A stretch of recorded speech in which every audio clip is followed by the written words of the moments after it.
Hoje vou contar para vocês uma história horrível. Depois de ouvi-la, vocês não vão conseguir dormir a noite toda. É a história de como um submarinista soviético matou milhares de crianças inocentes e, por isso, recebeu o título de Herói da União Soviética.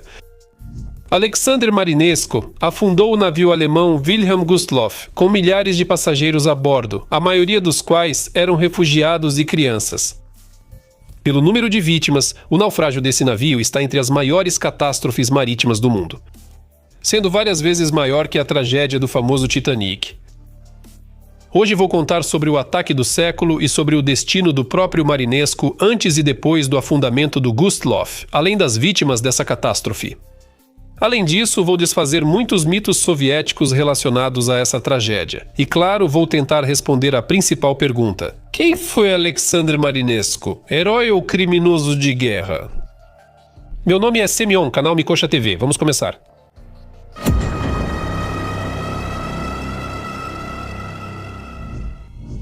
Retrato do herói.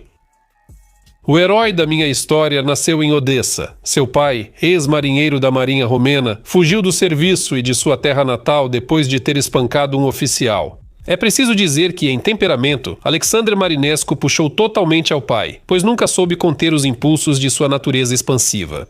Após terminar a escola, Alexander tornou-se marinheiro. Ele navegou por vários anos em navios mercantes e depois foi convocado para a Marinha.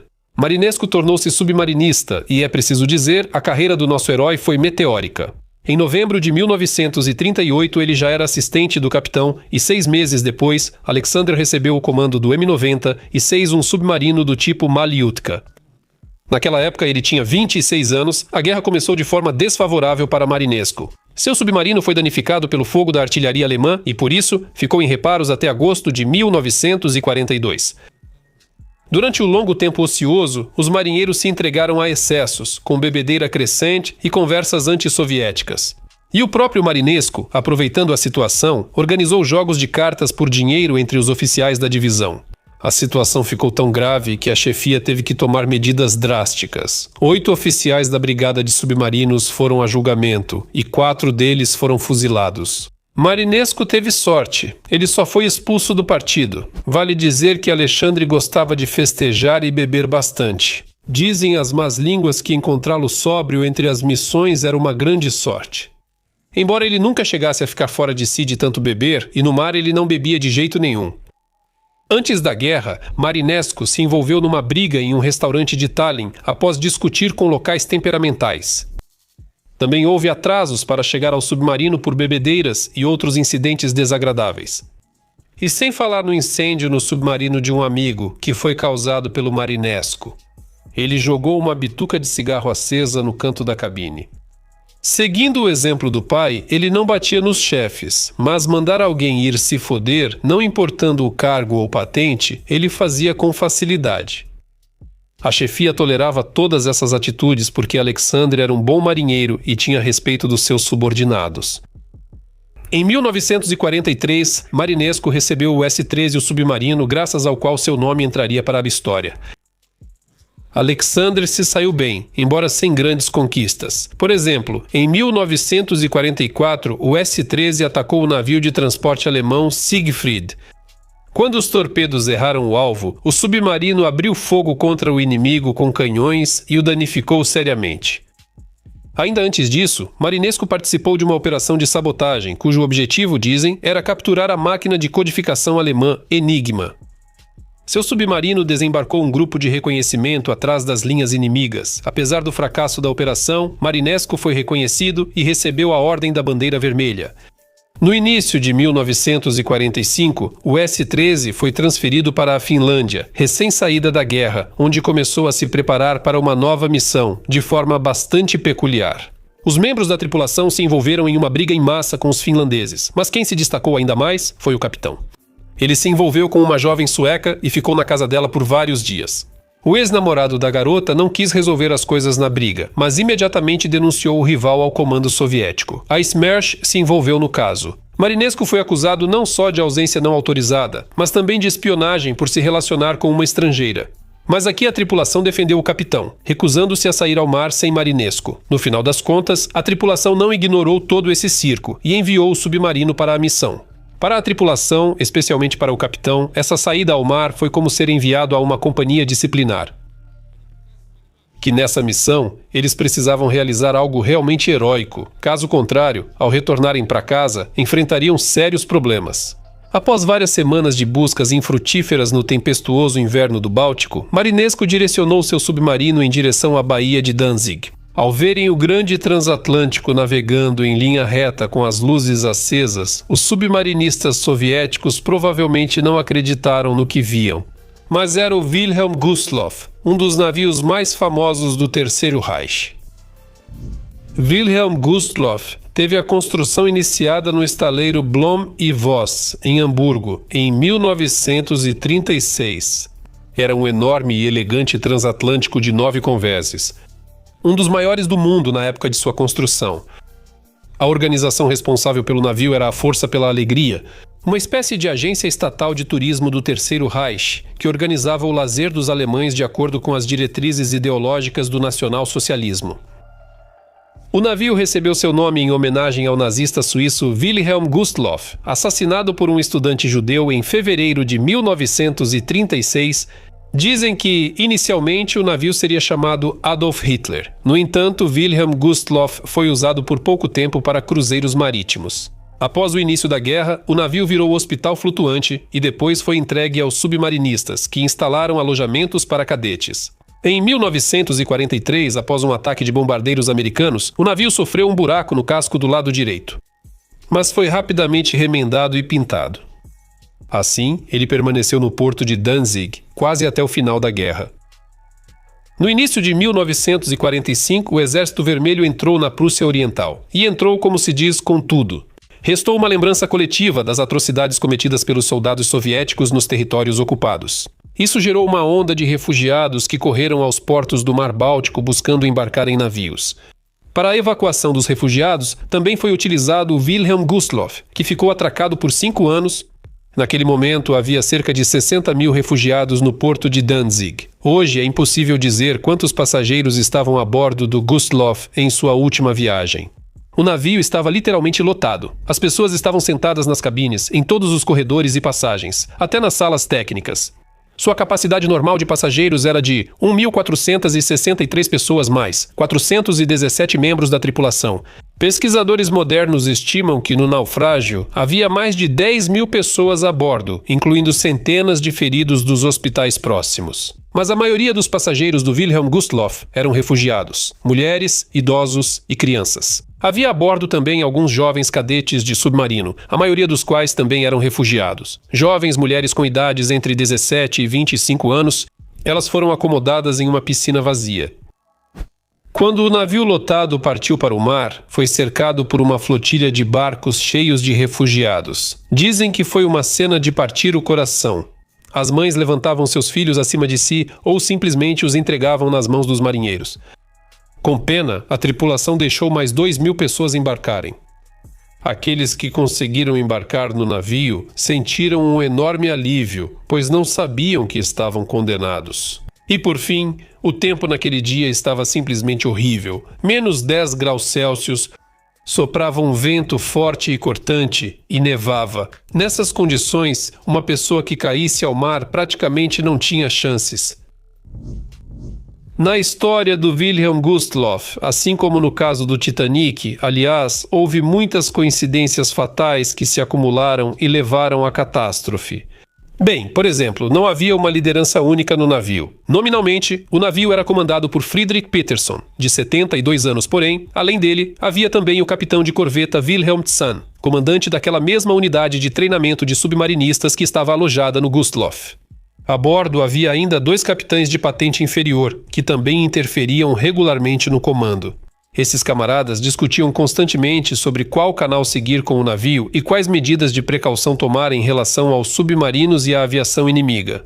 Logo após sair para o mar, começou uma discussão na ponte de comando. Afinal, como devemos seguir? O capitão de corveta Zahn sugeriu usar o zigue-zague antissubmarino, mas Peterson insistiu em seguir em linha reta, argumentando a falta de combustível e os danos sofridos pelo navio após o ataque aéreo.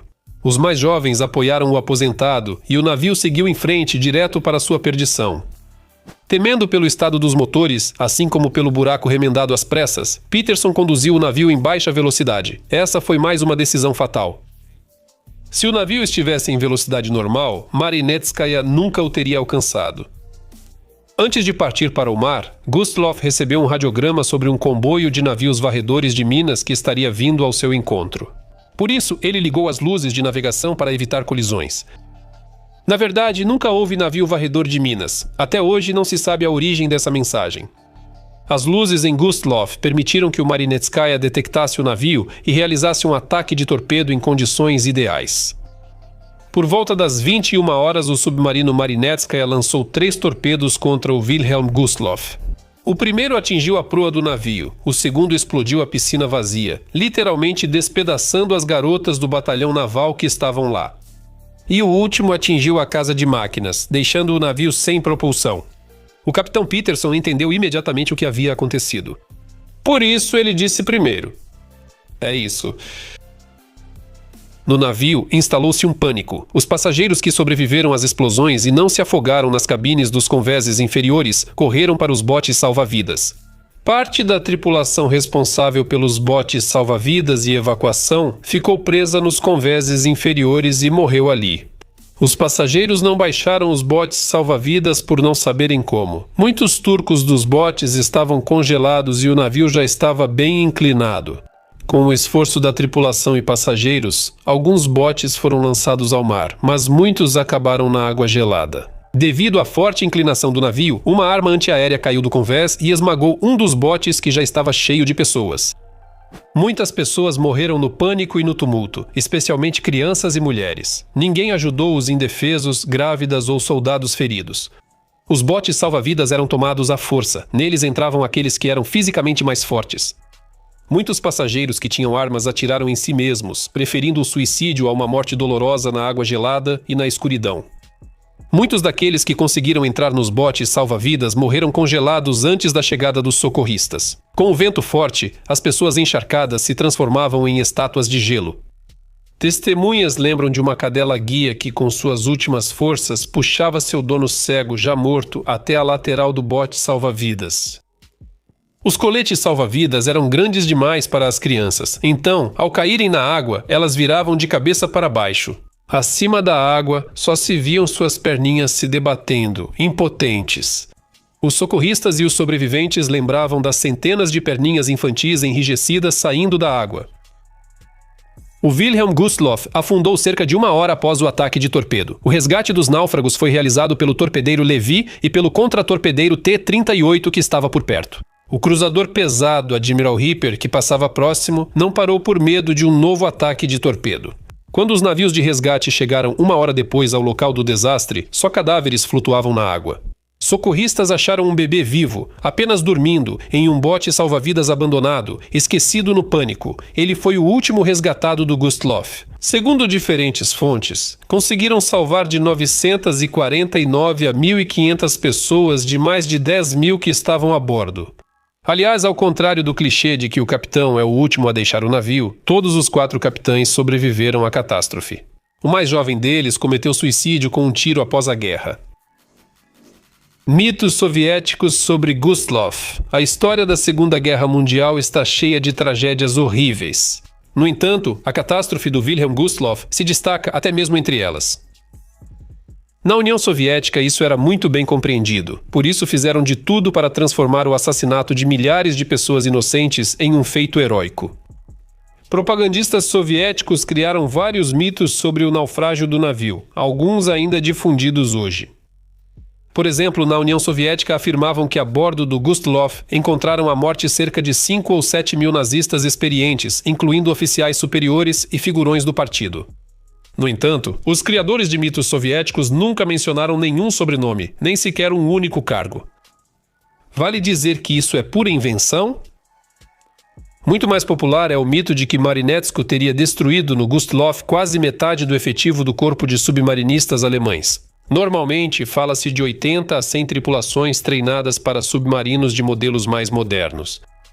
Sim, realmente havia submarinistas no navio, a maioria dos quais já não era muito jovem. Mas quantas tripulações de fato poderiam ser formadas a partir deles? No Gustloff, a maioria dos marinheiros do destacamento de treinamento não podia assumir um turno de serviço sozinho. Afinal, toda a tripulação de navio pressupõe oficiais. De todas as funções, do navegador ao cozinheiro. Alguns criadores de mitos soviéticos foram além. Afirmavam que, ao destruir tantos submarinistas alemães, Marinetsko teria salvado a Inglaterra do bloqueio marítimo, e por isso, os britânicos teriam erguido uma estátua para ele em Portsmouth. No entanto, a foto do próprio monumento nunca foi apresentada, provavelmente por pura modéstia.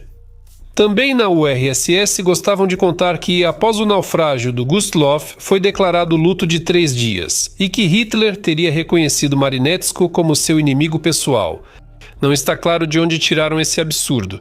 Na verdade, os hitleristas tentaram não divulgar o naufrágio do navio e o número de vítimas, para não deprimir ainda mais a própria população. Hitler realmente chamava de inimigo pessoal o assassino de Gustloff, mas não se tratava do navio, e sim daquele nazista suíço em cuja homenagem o navio foi batizado depois. Não corresponde à realidade a execução pelos nazistas do capitão Wilhelm Gustloff ou das pessoas responsáveis por sua segurança. Todos eles sobreviveram à guerra sem problemas. O ataque ao Gustloff também não pode ser chamado de ápice da arte naval, como gostam de escrever os autores russos contemporâneos. Sim, a tripulação do S-13 fez tudo de forma precisa e competente, mas nada além disso. Não chega a ser o ataque do século. Seja qual for o critério escolhido aqui. Se falarmos sobre o tamanho do alvo, o submarino americano Archer Fish, que afundou em 29 de novembro de 1944, o novíssimo porta-aviões japonês Shinano, com um deslocamento de 72 mil toneladas. Se dermos prioridade ao efeito propagandístico, então aqui, sem concorrência, está o U-47 que conseguiu penetrar em Scapa Flow e destruir o couraçado Royal Oak. Quanto à arte naval, aqui vale destacar o U-9 de Wittingen, que revolucionou completamente os submarinos, enviando ao fundo em 1 hora 3 grandes navios inimigos, os cruzadores Crécy, Aboukir e Rogue. Isso sim é um ataque do século, eu entendo. Um feito heróico ou um crime de guerra? Após a queda da União Soviética, a história da Segunda Guerra Mundial foi seriamente reavaliada, incluindo a tragédia do Wilhelm Gustloff. Agora passaram a chamar Marinetsko de assassino e criminoso de guerra, além de alcoólatra, que não ligava para a disciplina nem para a subordinação. Sobre o alcoolismo eu já falei, mas crimes de guerra são uma acusação muito mais séria, que exige esclarecimentos. Já adianto que o afundamento do Wilhelm Gustloff não pode ser considerado um crime de guerra. A tripulação do submarino não sabia que a maioria no navio eram crianças e refugiados. O navio estava armado, seguia escoltado por um navio de guerra e não tinha sinais da Cruz Vermelha. Portanto, do ponto de vista jurídico, Marinetsko está limpo, mas do ponto de vista humano, chamá-lo de herói simplesmente não parece certo. Imediatamente vem à mente os corpos de crianças nas águas geladas do Báltico. O chamado ataque do século seria mais apropriado chamar de assassinato do século. Afinal, com 3 torpedos, ele afundou mais civis do que todos os submarinistas em ambas as guerras mundiais. Mas o verdadeiro crime pode ser chamado de propaganda soviético-russa, por causa da qual agora eles não percebem nada e se consideram uma nação heróica, salvadores e libertadores. Não entendo quem justifica os bombardeios russos na Ucrânia, nem quem chama Marinetsko de herói. Aliás, Marinetsko terminou mal. Já no outono de 1945 ele foi expulso do exército. Na vida civil, sua vida só piorou. Trabalho na Companhia de Navegação do Báltico, demissão, tempo de prisão, furto, tentativas fracassadas de voltar ao serviço militar. Depois, uma doença grave. Marinetsko morreu de câncer aos 50 anos de idade. Conclusão.